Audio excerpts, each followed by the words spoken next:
Pezullohet nga detyra zëvendëskryeministrja Belinda Balluku.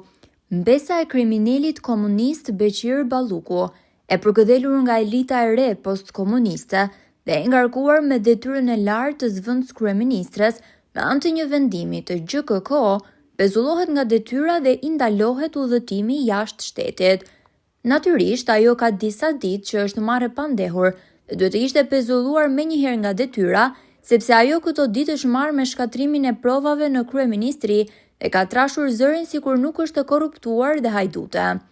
Pasardhësia e kriminalit Beqir Balluku, i cili kreu me gjak ftohtësi, mjaft vrasje dhe krime, e pasuroi veprimtarinë e gjyshit të saj me krime të tjera. Para saj, një zëvendëskryeministër tjetër, Ahmetaj, u arratis pasi e kishte mbushur kupën me vjedhje dhe abuzime dhe duhet të arrestohej nga SPAK. Ai ndodhet në arrati dhe pritet të ekstradohet dhe të merret zyrtarisht i pandehur. Është provuar tashmë se pasardhësit e kriminalëve të bllokut janë zhytur në krime dhe korrupsion në dëm të popullit shqiptar.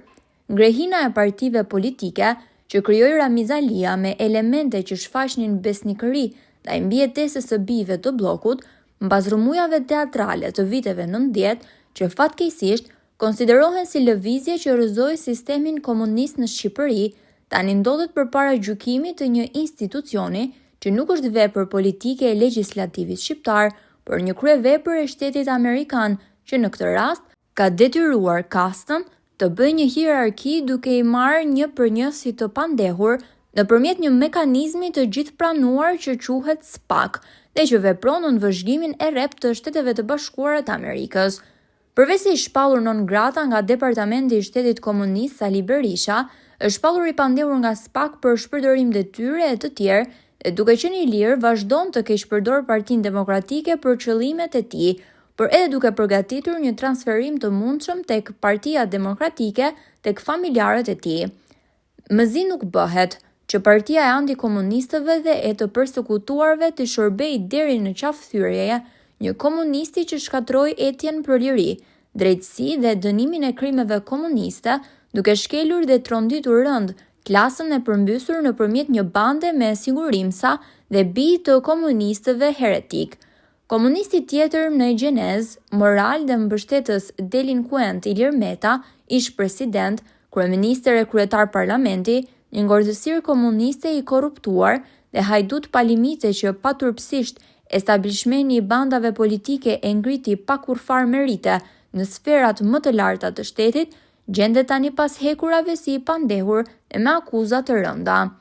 Ajo angazhua me rinin universitare më 1990 në luftë për të kryer një veprim të organizuar pas kuintave nga vetë bloku si një teatër për të rrëzuar bllokun që në fakt e përkëdhelen për krimet e kryera për 50 vjet ndaj shqiptarëve dhe të merrnin pushtetin për të mbrojtur etrin e tyre gjenetik dhe doktrinar, në drejtimin e shtabeve të fshehura që komandonte Ramiz Alia dhe sigurimi i shtetit.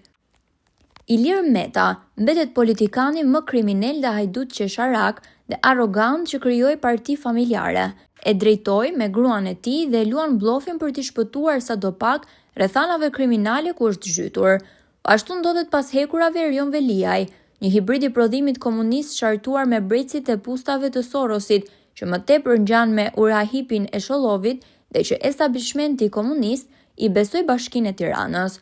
Ky hor i sofistikuar që bashkë me gruan e tij, besën e shkrimtarit gagarel komunist Jakov Zoza, kishte përdorur skema korrupsioni dhe përfitime në rrugë kriminale, që e justifikojnë si bir i kujt familje ka qenë, që edhe kur u martua shpenzoi gjysmë milioni dollar, duke justifikuar me një alibi proverbiale si kursimet të nënës së tij.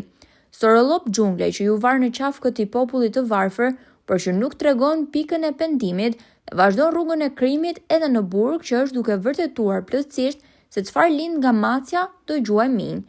Historia ka treguar se ndërtimin e shtetit demokratik dhe progresin e sigurinë e kombit mund ta bëjnë vetëm aristokratët dhe fisnikët, ndërsa shtresat e ulta e shkatrojnë dhe e degradojnë kombin me veset dhe bindjet e tyre perverse. Komunistët nuk mund të qeverisin dot pa krimin, aleatin e tyre të përhershëm. Çudia është se këta të korruptuar dhe hajdut nuk po ndëshkohen nga zemërimi popullor, sepse ky popull socialist o demokrat nuk ka pjekurinë e duhur të mbajë mbi supe përgjegjësinë e zgjedhjeve politike që bën dhe të ndëshkojë me votë kriminalët, përbëhet bashkëfajtor në krim duke mbrojtur kriminalët.